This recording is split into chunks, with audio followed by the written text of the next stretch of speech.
আপোনালোক সকলোকে পুনৰবাৰ মোৰ অন্য এটা ব্লগ ভিডিঅ'লৈ।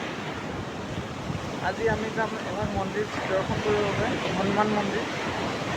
ব'লক আপোনালোককো দেখুৱাওঁ, আমিও দৰ্শন কৰিম।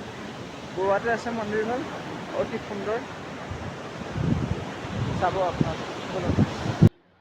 সন্মুখৰ ভাগ কিমান যে সুন্দৰ লাগিছে চাওকচোন। সোমাই যাওঁতেই সন্মুখতে ভগৱান শিৱৰ প্ৰিয় ভক্ত নন্দীক দেখা পাব। মহাবলী হনুমানজীলৈ চাই আছে।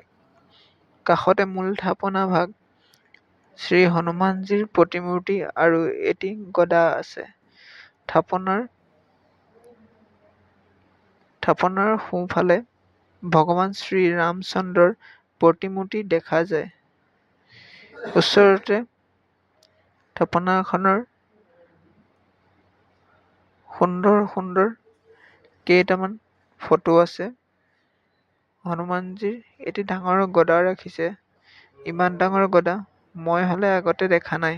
আপোনালোকে দেখিছেনে জনাবচোন। চাওকচোন কিমান সুন্দৰ আৰু কিমান ডাঙৰ, দেখি ভাল লাগি গৈছে। বেৰখনলৈ মন কৰকচোন, ইমান ধুনীয়া ছবিবোৰ অংকন কৰি ৰাখিছে।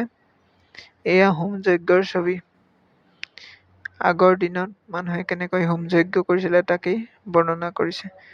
কাষৰ ছবিখন চাওকচোন, ইমান ভাল লাগিছে। গৌ মাতাৰ